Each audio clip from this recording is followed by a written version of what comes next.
Time for another video, and before we get started, a big thank you and shout out once again to everyone who has liked and subscribed so far. This is a channel dedicated to helping others improve as artists in the most efficient manner possible by leveraging the research of neuroscience, meta-learning, and autodidacticism. I recently passed 400 hours of trying to improve my painting and drawing skills by experimenting with spaced repetition learning. I practice for just 1 hour per day, with the area of study dictated by an algorithm that tells me what to work on using flashcards I made from popular art books. You can see a little of each day's training session in my Shorts feed, where I post every day, including a short description. If you'd like to know more about this system and how it could help you, I have a video on screen now, and there's even a Discord server dedicated to it. The flashcards I use for this experiment are all captured from books, which you can view in this video. This is not my first 400 hours of drawing as a total beginner, but most of my previous experience was with copying other drawings. I started out copying anime as a teen and got so frustrated at not being able to draw it from imagination, despite all the hours spent copying it, that I started learning again from scratch. I also decided to learn to paint, and I am learning that as a total beginner. Let's start with what I learned about painting over these last 100 hours. If you want to skip to the drawing part, you can use the timestamps in the description to do so. I actually feel that the biggest and most pronounced improvement in my understanding and skill level this time came from the field of painting, and particularly in trying to develop painter's eyes. You see, when I paint, I have a habit of over-softening things and trying to use too many details and values and colors, and the painting becomes very soft and ugly, quite frankly, as a result.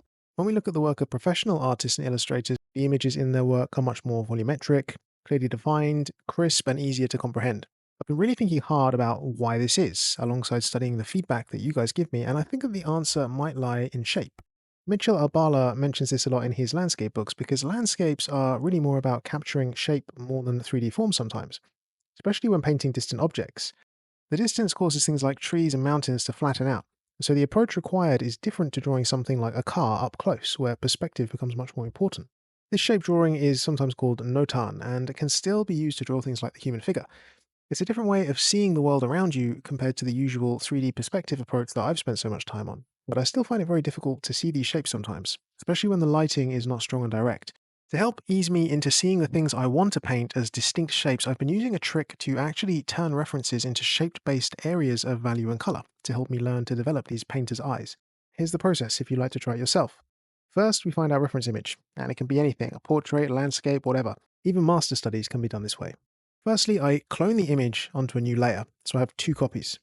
Head over to Image, Adjustments, and Posterize, and generally I set this to 5, although depending on the way it looks, I have gone as high as 12 before to get the reference looking sensical yet simplified. We do this for the upper layer. The resulting image will be a reduced value version of the subject, and you'll find that the color information has also been simplified down to just a few colors, and that all the shapes are now much more clearly visible.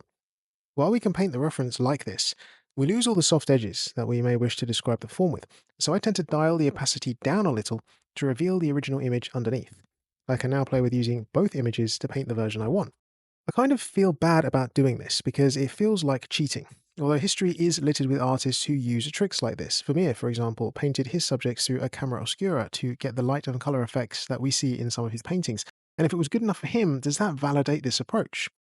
Well, for me personally, I'm trying to wean myself off of it, and I'm only using it as a training aid to learn to see the world more like a painter.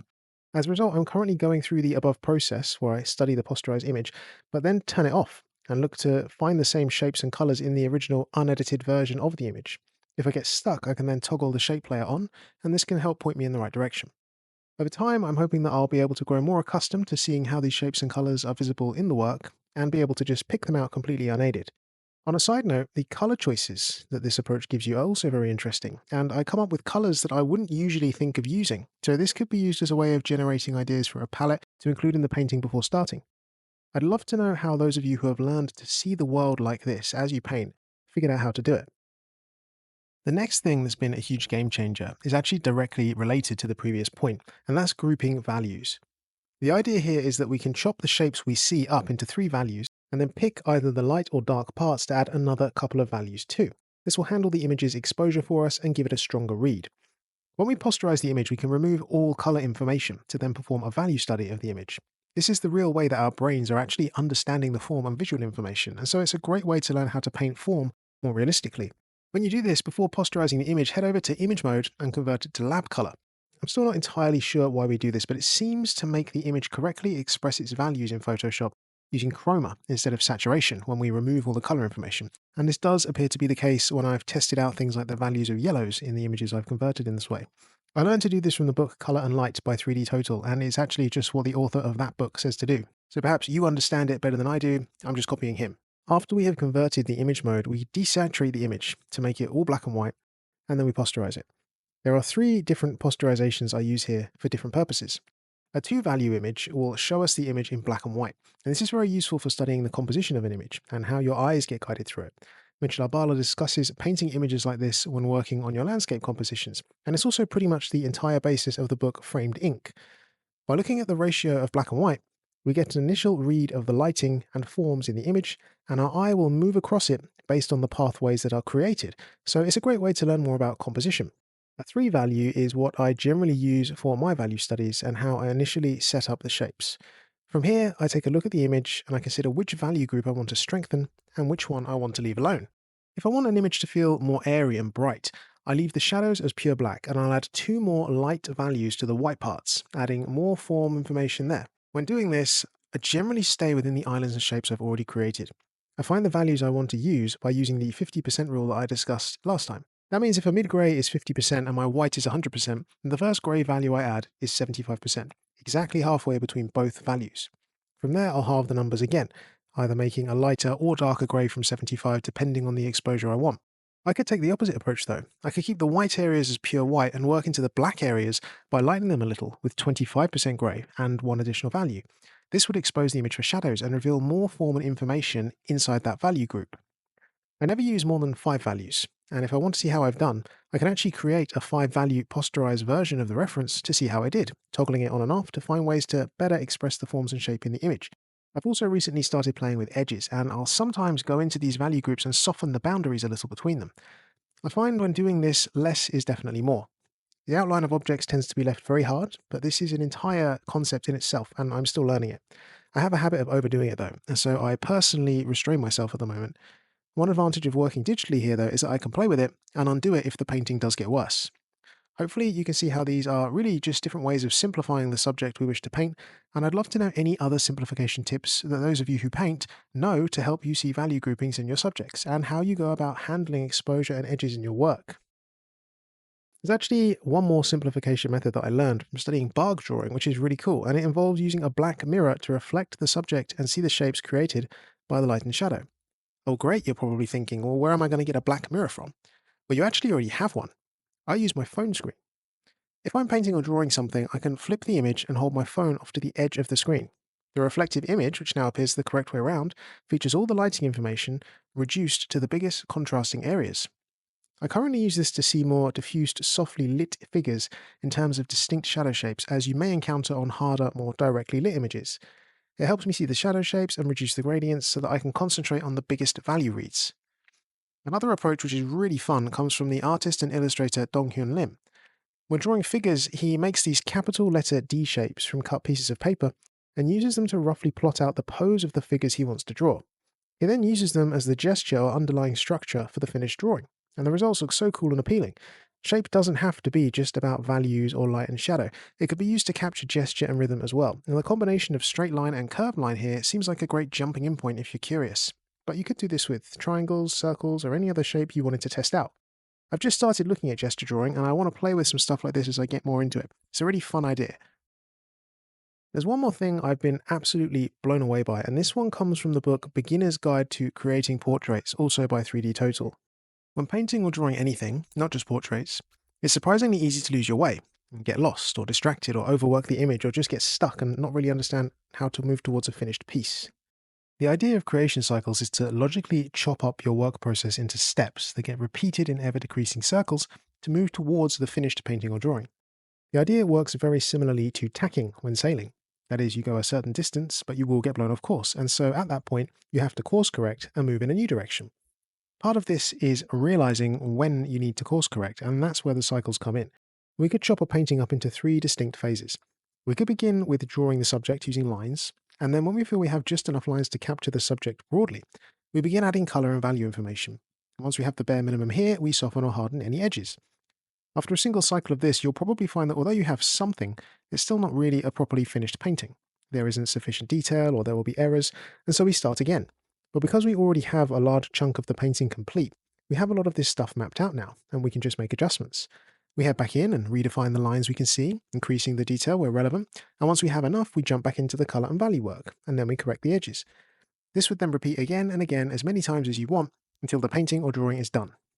The idea is that every cycle gets smaller and more detailed, like a reducing spiral pathway, because you're actually completing more and more of the painting with each cycle, reducing the amount of work required for the cycles that follow.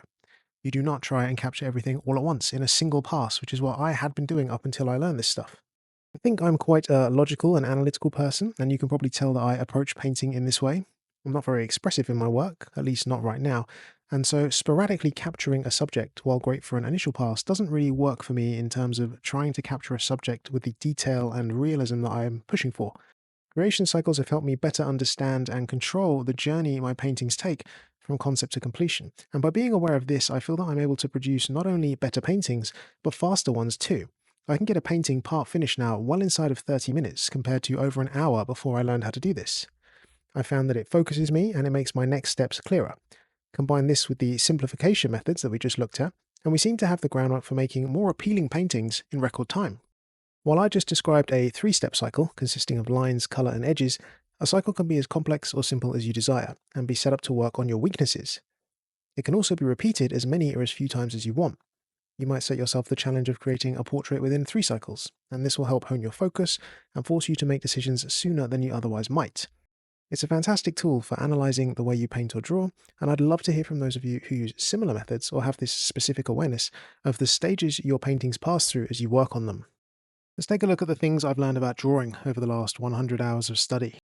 The main thing I've been playing with for drawing these past 100 hours is revisiting the approaches of Andrew Loomis and the way that he adds curvature to his anatomy. You see, I have so far been drawing anatomy very much as boxes and planar versions of anatomy, and while this has been great for placing and manipulating figures I draw in perspective, it meant that some of my work was coming out too planar, and that for key parts of anatomy like the brow, I wasn't considering how the body parts wrap around a more cylindrical form. Loomis's method for drawing the head is a better fit for tackling this problem specifically, because he treats the head as a sphere, with a portion sliced off from either side. He then builds the brow and other facial features onto the sphere. I actually find this method personally very counterintuitive, and while it does seem to be the go-to method for most comic book artists and portrait painters, I just find that when attempting to draw from imagination, I cannot work as well in perspective without my trusty boxes in there first. This could of course just be down to a lack of skill on my part, which is why I'm still experimenting with this. After all, spheres fit inside boxes, so there's no real difference if you're a professional. But I'm also considering the possibility that actually I'm just a box guy, and so if that's the way I best learn, and I'm able to create things on paper, then I should just double down on the Tom Fox methods I was using before. Of course, curvature is something that I need to add to my anatomy to improve it, and so I'm currently using an approach where I draw the box, but then think about the Loomis head and what elements of it I can include in my work. This was inspired by a commenter who mentioned that they use cylinders to manage curvature as opposed to the Loomis sphere, a simple and elegant way to address the issue that I felt pretty stupid for not spotting sooner myself. So that's pretty much where I'm at right now. I sort of use part Fox, part Loomis to build out the head in a way that makes sense to me personally, and I feel that it's improved the quality and appeal of the heads I can draw a little bit as a result. Another interesting feature of this is that I'm now able to better visualize curves and how they wrap around forms in perspective in general, which helps me when drawing all sorts of other things. I also find for some reason that the drawings I produce using this mixed approach end up somewhat more realistic and less cartoony as a result. I'm not sure why this actually is, it's just something I've noticed recently, but I think it might be that the more realistic form of the head that this creates forces me to see the end results more realistically, so I use more realistic features. That is, it's setting the tone for whatever I'll do next. As well as Loomis, there was one more approach I wanted to explore a little more this time. Bargue Drawing is so called because it's the learning model taught by Charles Bargue and Jean-Léon Gérôme in Paris in the late 1800s. There have been many different schools and approaches to drawing the human figure throughout history, but Bargue Drawing became the most popular before the 20th century came along and changed art to somewhat more expressive approaches for drawing.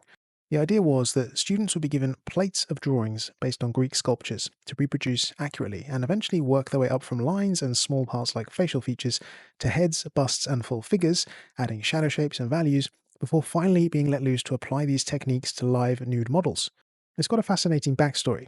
Greek sculptures were chosen because it was felt at the time that the proportions that art from that era popularized were the epitome of beauty. the ideal humans, and so students were encouraged to actually try and see these more appealing shapes and proportions in the figures they drew.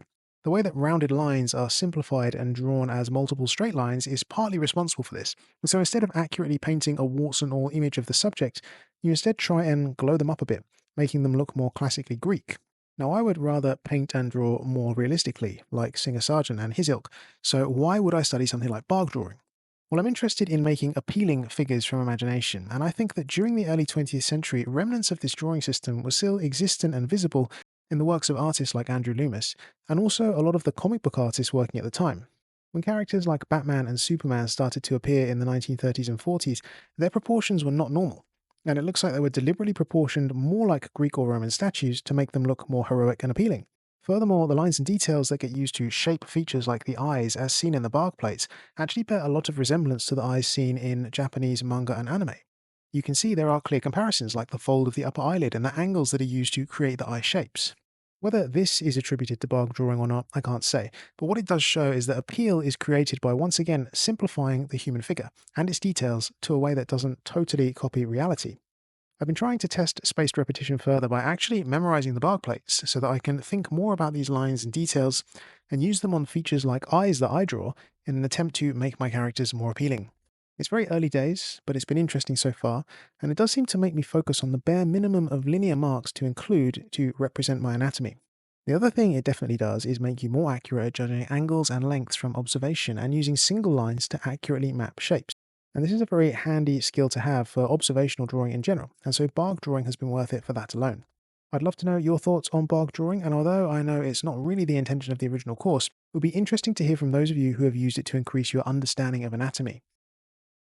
One thing that has been really interesting for me to begin the study of during the last maybe 50 hours or so has been the rib cage, and it's thrown up a few new things for me to consider in terms of anatomy.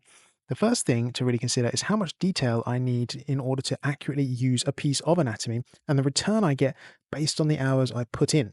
For example, the Tom Fox approach to drawing the rib cage is to place it inside a box with certain proportions, and learning how to draw that box in those proportions is pretty easy. I think that someone new to the ribs could learn to do this easily inside of a few hours, maybe even 1 hour, and there is also a bit of scope as to the exact proportions used, so it's even easier. From there, we can consider the more planar version of the anatomy. And in the case of the ribs, we have one major sloped plane on the front to angle the breastbone, which will have a more specific length and angle that will need to be mastered, but once again, it's not too difficult. The same could be said about treating it to curvature and adding in some of the more egg-shaped aspects that it requires. This level of detail should be enough to carry out any observational drawing and to make basic imagined figures in 3D perspective, especially if they're somewhat stylized. The reason for this is that the skeleton provides structure, but the muscles that sit on top of it are what we actually will probably see in the drawing. This means that besides the few bony landmarks on the ribs and torso, we probably have all we need to draw the human torso with this limited information. And I can actually draw torsos, as simplistic as they are, from imagination now with this basic information about the rib cage in my memory.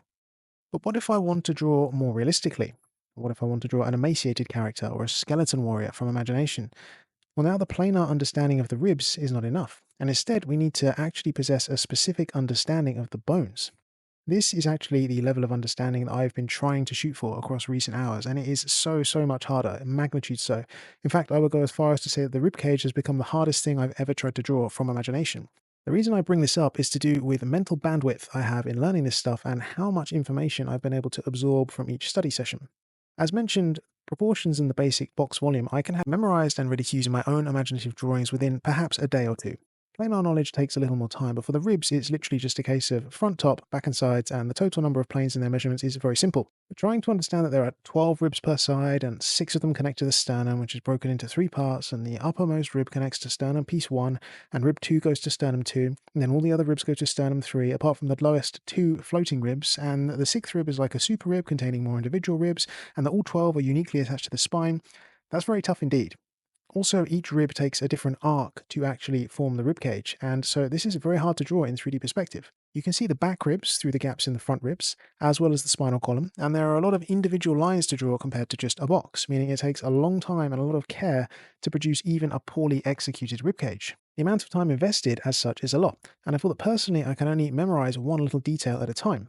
Each of those above points was really only internalized after a few hours of study, and I still can't draw the thing well. This has thrown up another issue, which is that understanding something and being able to technically describe all those details does not equal the ability to draw it well. I could tell you that the sternum is divided into 3 parts, and the collarbones sit above it, and the uppermost rib connects to the top piece, and all that other technical detail, but just because I know all of that does not mean I can draw it convincingly. And this is my current point of frustration. These are some of the most complex things we can draw, and so I would expect it to take many hours to be able to execute well from imagination with no reference, but I felt like I was really treading water with this. I felt like I actually knew all the information but suffered from a lack of skill to execute it when drawing, which was frustrating. I've more recently started looking at using better references to help me, and I feel that I need far more reference for achieving this more realistic level of detail than I did with just the box versions. I've also found that good photographic reference is hard to come by and not always useful compared to 3D references. I've been testing out the Skelly app by Proco, which is okay, it's pretty good, but I'm also trying to find a small, accurate skeleton model that is actually anatomically correct and not just a poorly made Halloween decoration, to see if actually having the forms really in my hands to look over would help me to achieve a faster and more thorough understanding of the form of the ribs. The main takeaway here, though, is that if you never intend to draw skeleton warriors, don't bother learning about all the ribs. You can learn enough about the structure of the rib cage and its form to learn all you really require within a short space of time. But if you want the high-level Kim Jong-gi detailed rib cages, then it is a longer road and it requires a lot more effort to internalize all those parts and the curvature required to draw it from imagination at any angle. I guess some subjects just take longer to figure out than others. Either way, I do love the challenge it represents, and it's very rewarding to see the drawings improving over time. I just try and learn one more little thing every time I study it, and over time I develop a sort of mental checklist of things I include in the drawings that increase their realism. I believe that this is potentially a good roadmap for learning to draw something realistically from imagination, but we'll see. For a portion of the last 100 hours, I've been doing something that I've never done before, and that's going in depth on a subject and trying to explain it to others in order to help increase my own understanding of it. I've been sharing my notes made on perspective drawing as a video playlist and an Anki deck. A lot of you did not like these videos and felt that the channel was taking a new direction. I actually lost subscribers because of it, and as some viewers have pointed out, I'm not that great an artist, and so do I really have any right to teach this subject when I'm not that skilled myself? Well, I realized a while ago that a great deal of the artists I admire, like Kim Jong-gi and James Gurney and Tom Fox and many, many others, are also educators, sharing their thoughts and experiences with others to help them improve. And I wondered if this has helped to boost them to the high skill levels that they can demonstrate. That is, how much of their understanding of drawing and painting is a result of teaching others how to draw and paint. That's right, that entire video playlist has all been part of another experiment into using neuroscience to get better at art by utilizing something called the Protégé Effect. I'll share my thoughts on this and on using teaching as a learning method soon, but the idea is very simple. If tasked with explaining a subject or technique to somebody else or teaching it, then you firstly tend to pay more attention to it, and that can't ever be a bad thing. But secondly, you're forced to actually question your own understanding of the material and consider other ways to think about it. After all, the way you understand it might fall flat with your audience, and so you're forced to reconsider it from new angles, and this broadens your understanding of it, theoretically making you a better artist as a result. You might also end up realizing that there are elements of it that you did not comprehend as well as you initially thought you did, and I have found this to be the case for some aspects of perspective drawing that I felt I already knew quite well. It's been a very humbling experience, and I'm incredibly thankful to all the wonderful people who watched those videos, downloaded the Anki deck, and joined the Discord server, and used it to try and improve themselves, while additionally helping to test the effectiveness of using spaced repetition for learning art out in the wild. Your feedback on the material has helped to educate me further by pointing out my errors, so I thank you all. Everything is still up and available to download if you want to try it yourself, and I'll also make everything I covered here today in this video available as challenges on the Discord server so that you can make Anki cards from them or just try them out for yourself. I managed to work through another 2 sketchbooks this time and also did a whole bunch of digital work. I couldn't render my sketches using my ink wash more recently because the book I was actually using would suffer from bleed through if I used any wet media, so I ended up not rendering as much traditionally this time. I also got a new pen to try, which was this Sailor Fude fountain pen. It's a fountain pen from Japan, designed for writing with calligraphic strokes, and so it can create a variety of line thicknesses, depending on how you angle it. And this feature has led to it having a bit of a cult following amongst drawing artists. It's fun to use, but my lack of control with it means that I sometimes get unpredictable results, such as lines being thicker or thinner than I would have perhaps wanted. I find when doing this, though, that it forces me to slow down and consider every line I place, and that's often a worthwhile trade-off and results in more precise and considered work. You probably find the same thing using a brush pen for the first time. There's something kind of quirky and cool, though, about the way your art looks when you have this lack of control, and it's highlighted the fact that control with tools is actually just another variable that you can use to your advantage. You don't always have to be technically perfect and in control of your tools. In fact, when I work with wet gouache, I have no control whatsoever, and the paint just kind of does its own thing. It's worth thinking about how you can increase or reduce the control you have over your tools to create a different aesthetic. I did a lot more digital work than traditional this time, mostly just because I was playing with those posterized references, and it was more convenient to use a computer for this. I also found it easier to work on creation cycles this way, but I'll try and expand these more into traditional work over the next 100 hours. One more thing I'll briefly show here is that to make the Drawing from Imagination video playlist and test out the Protégé Effect, I actually worked through an additional 3 sketchbooks. I didn't count this towards the 100 hours of practice, but I think it amounted to roughly an additional 30 to 40 hours of drawing, mostly done over the Christmas and New Year's break here. These are all single-sided pages, but I'll draw on the other side and eventually add them to the stack. I'm finding that with regards to my progress, I make big jumps in terms of latching onto a new concept that propels me a huge step forward in understanding virtually overnight, such as with creation cycles. But the other aspects, like working on my anatomy, don't jump forward so much as creep forward slowly. Progress is progress, of course, but I need to find more of those big jump moments because that's where the efficiency lies. I would ideally like big, fast gains where possible.